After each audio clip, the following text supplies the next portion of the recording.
Hello and welcome to the Boost English Skill Podcast, your daily English boost. Hello, everyone. It's so nice to have you with us today. It really is, John. I feel like this is a cozy space to talk about things that matter. Me too.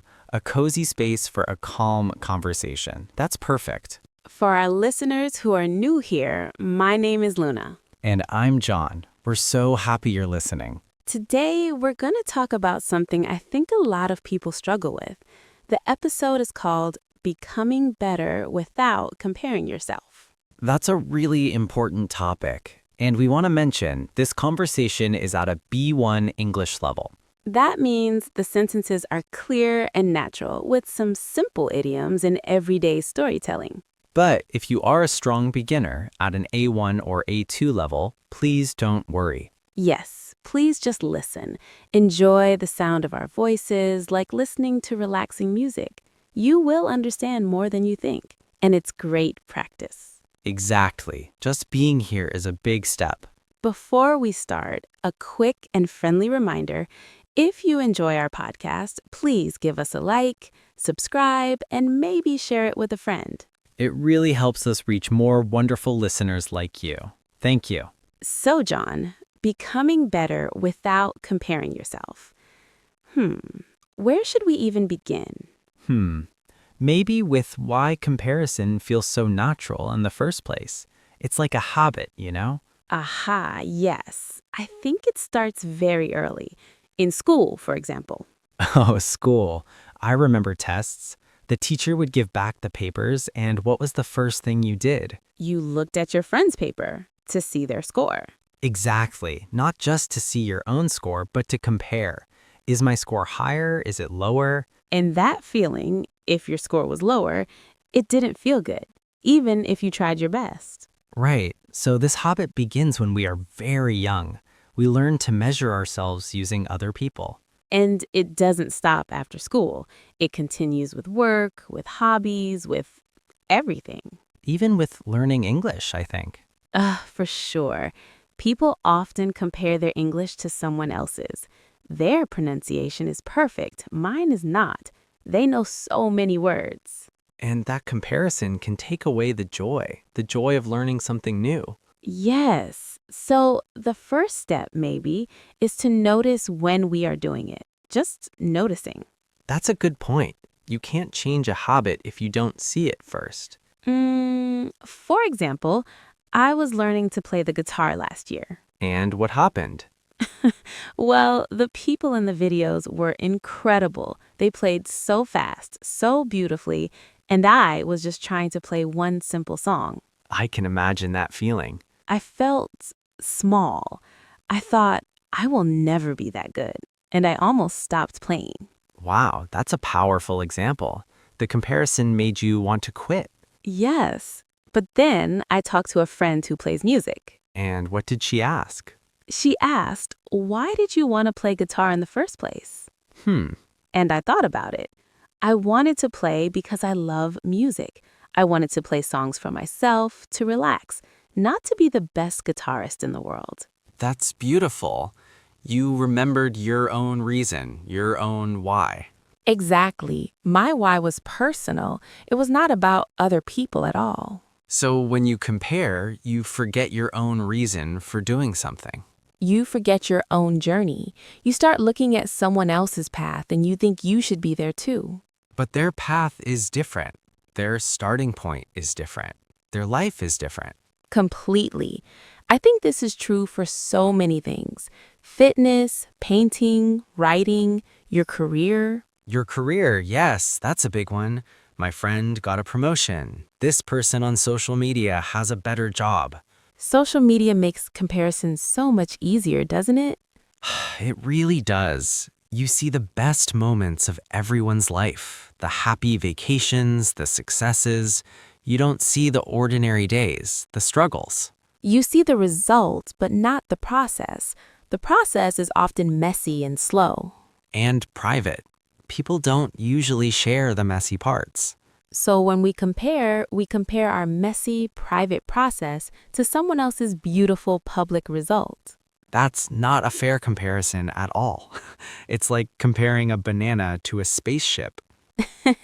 That's a funny picture, a banana and a spaceship. But it's true, they are completely different things. So, if comparison is so natural but also so unhelpful, what can we do instead? I like the idea of looking at your own progress, looking backward at yourself from yesterday or last month or last year.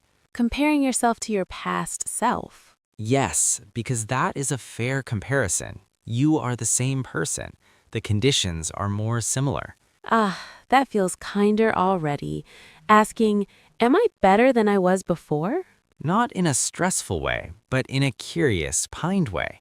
What have I learned? What can I do now that I couldn't do before? For English learners, this is a wonderful practice.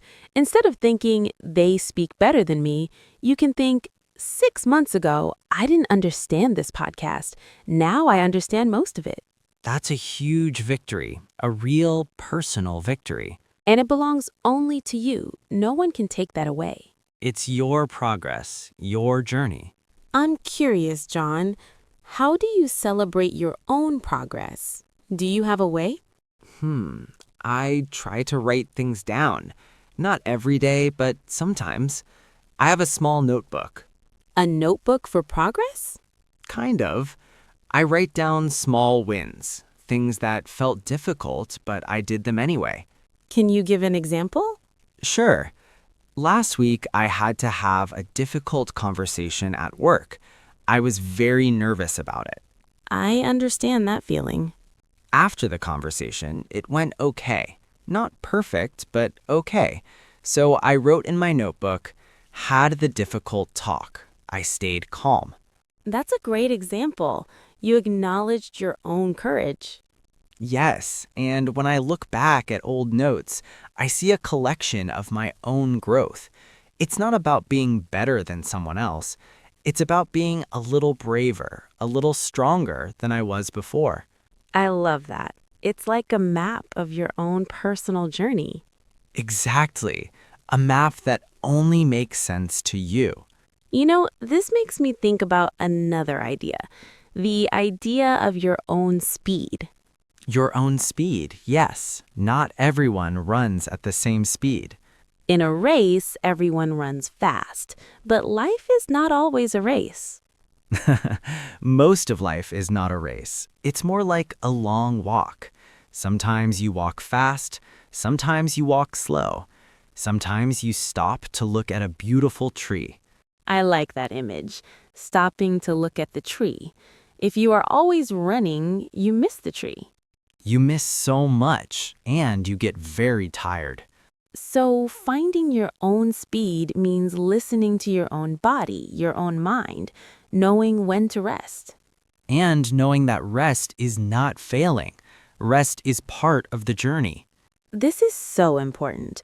When learning a language, you need rest days. Your brain needs time to process everything.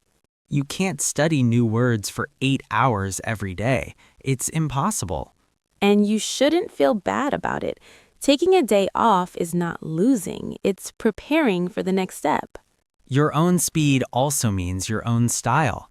Some people learn by reading, some by listening, some by talking. Wow, that's true.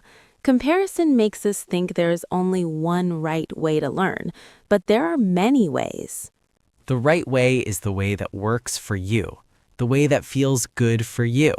Even if it looks different from everyone else. Even if it looks different. You know, I want to talk about another feeling, the feeling of not being enough. Oh, that's a deep one. That feeling often comes from comparison, I think. It does.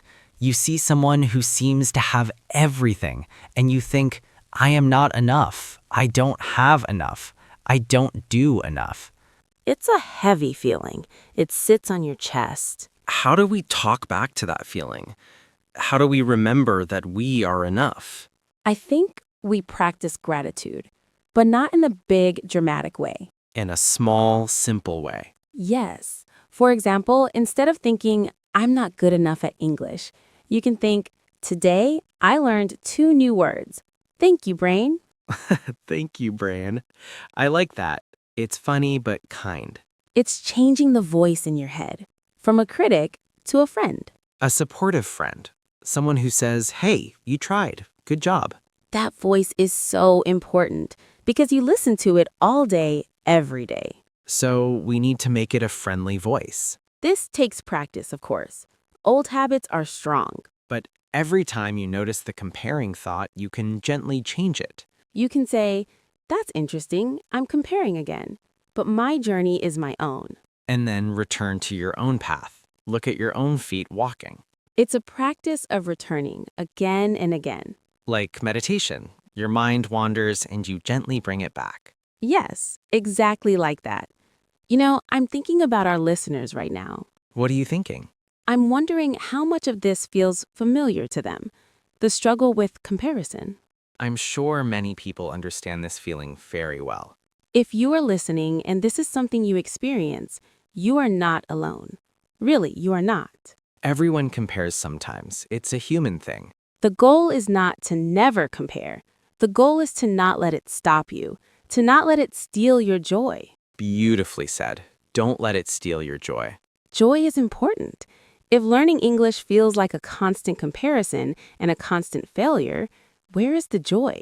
We learn languages to connect, to understand new stories, to see the world differently. That should be joyful. Or at least interesting. Sometimes it's frustrating, but it can still be interesting. True. The mistakes can be funny later. They become funny stories. Remember the time I said the wrong word and everyone laughed? Those stories are part of your unique journey. No one else has those stories. They make your English, your story, special. So, embracing your own unique path is key. Even the strange, funny, messy parts. That's a good word, embrace. It means to accept something warmly. To hug it. Embrace your own progress, your own speed, your own strange mistakes. John, what about goals? Is it bad to have goals? Oh no, goals are wonderful. Goals give us direction. But how do we have goals without falling into comparison? I think we make them personal. My goal is for me. It's not to beat someone else. So instead of, I want to speak better than my classmate, it's, I want to be able to order food in English confidently. Yes, that's a personal, clear goal. It's about your own life, your own needs. And when you reach it, the celebration is yours alone. It's a real achievement. It feels different. It feels solid. Because it's based on your own values, not on what someone else is doing. It comes from inside you, not from outside. That feels like a very important difference, inside versus outside. The outside world is noisy. It's full of other people's opinions, other people's successes. Your inside world is quieter, but it knows what you really want. We just need to listen to it more often. And trust it. Trust that your own path, even if it's slower, is the right one for you. Trust is a big word. It's not easy. It's not. It's a practice, like everything else. Maybe we can practice it in small ways, small trusts. Like trusting yourself to choose what to eat for dinner. That's a small start. It is, but it's a start. I know what I want to eat. I don't need to order what my friend is ordering. That's actually a perfect little practice, choosing for yourself. And then bigger things become easier. I know how I want to learn. I know when I need to rest. You become the expert on your own life. Because you are. You are the only expert on you. No one else lives in your mind, in your body. No one else has your exact experiences. So your way of doing things, your way of learning, your way of becoming better, it's unique. And that's not a problem. That's a gift. Your uniqueness is a gift. That's something to remember on difficult days. To write in the notebook, maybe. My way is unique, and that's okay. I might write that down tonight. I think we've covered a lot of ground today in a very calm way. We really have, and I hope our listeners are feeling calm too. I hope so. This isn't about adding more pressure. You must not compare. That would be ironic. Very ironic. It's about kindness, gentle awareness. Just noticing and then gently choosing a different thought. a kinder thought, a thought that supports you. Before we finish, I want to invite our listeners to share their thoughts. Yes, please, if you have a moment, tell us in the comments. You can tell us if you sometimes compare yourself to others. Or you can share a small win, something you did recently that you're proud of. We love to read your comments. They make our day. Truly, we read them all. And remember, listening to conversations like this is fantastic practice for your English. You're hearing natural speed, natural phrases. It's the real thing.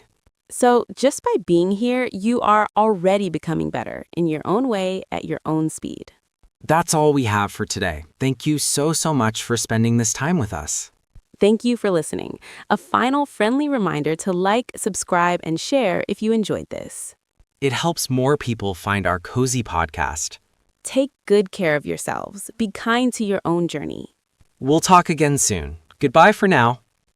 Goodbye, everyone.